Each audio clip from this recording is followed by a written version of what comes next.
What's going on, everyone? So the NBA draft is officially over, and the Los Angeles Lakers didn't make any moves. No trades, no nothing. You had several teams with multiple picks in the first round. I was hopeful that maybe the Lakers could have pulled something off. The reality of that was very unlikely, unless they were going to trade like an Austin Reeves or something, or a Dalton Connect and try to turn Connect into multiple pieces, right? Made some videos diving into the potential of that, right? Like, hey, what about Austin Reeves for like 3 of the Nets picks or whatnot? But obviously, Lakers didn't make any traction. I didn't really, for being honest, I don't think anyone really expected the Lakers to make anything today, right? Because unless you're making a move in the draft, then you're not making any moves. And there were no players that were traded that I was like, man, I can't believe the Lakers missed out on him. The only guy that you could argue was Mark Williams, but I don't think the Lakers were going to go back for round 2 with Mark Williams personally. I think that boat or ship had sailed. So I think that was off the table regardless for the Lakers, and also would Mark Williams want to have gone there and all that. So, but I do think that there were several moves that could potentially help the Lakers as far as you had several teams that drafted centers, a couple teams that drafted wings that, Lakers are in conversations with that could also open up the path for some of these other teams. You look at a team like Atlanta, look at a team like the Portland Trailblazers that now have like 5 centers, right? So, at least one, if not 2 of them are likely getting traded. Right, Brooklyn, some of these other teams, what ends up happening with these teams as you kind of, go down the list, right? I don't necessarily expect anything to happen tomorrow or depending on when you're watching this later today as far as, maybe a move for one of those centers. I think, everyone will kind of get through the draft. I could see the Lakers maybe potentially moving up in the draft or even buying a second round pick in the second round, which would be awesome. So I am kind of hoping that we get some traction in day 2.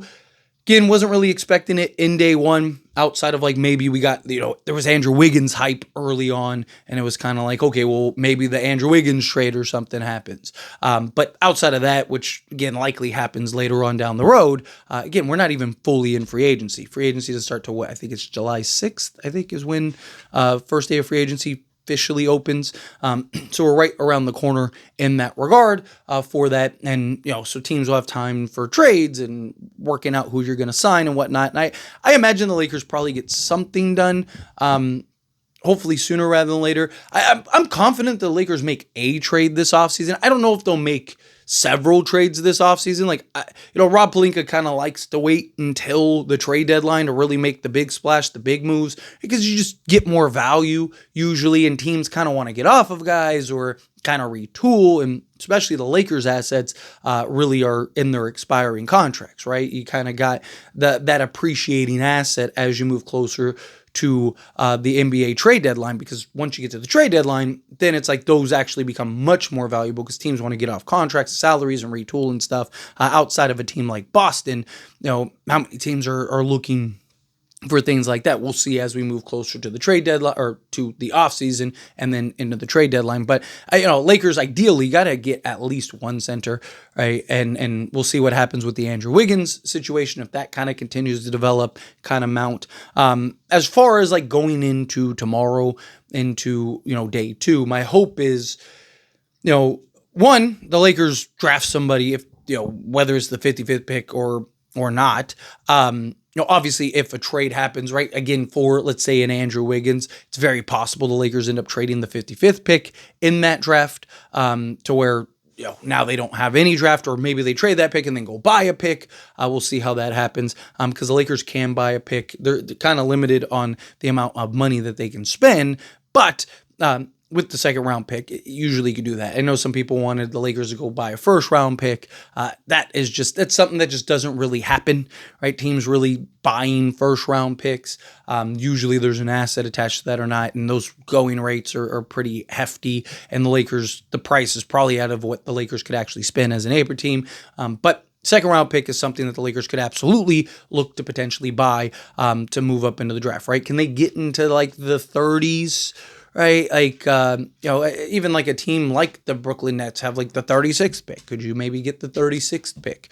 I've talked about Claxton in the 36th. Could you maybe pull something like that off to where you kind of get your center, your clear-cut center, and then end up going and getting another asset in the deal as well, or maybe you're adding the 55th pick and moving up to the 36th pick, and you're kind of going that route. But outside of that, the question, I mean, on who do they draft and stuff, I think depends on kind of what the Lakers believe that they can get. Right? Like if you think you can't get a center, then or you can only get one center, then maybe you should draft a center. All right. If you think that like, oh no, we can solve the center position, whether it's like a Clint Capella and then a Nick Richards or whatever, right? A Brook Lopez and a Clint Capella, whatever, or you're trading for a Nick Claxton or whomever, right? And then the trouble would be trying to get another wing outside of I really like Zion James. I think you're talking about a guy that very comparable to Lou Dort, and I think immediately could be kind of that Lou Dort-esque type player, right? That just hard-nosed, defensive, dirty work type of guy. Honestly, I think Zion James is a guy that could actually be in the rotation immediately. Good size, good strength, good everything.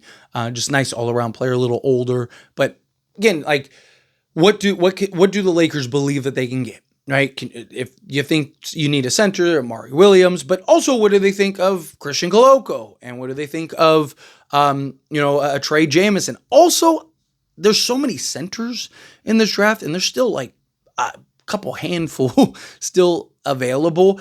I really think you could probably get a guy in unrestricted free agency, right? And that's another thing that we can kind of look forward to is that like who do the Lakers bring in or not unrestricted free agent undrafted free agents, there we go, correction, who kind of keep an eye on who the Lakers get in the undrafted department and field.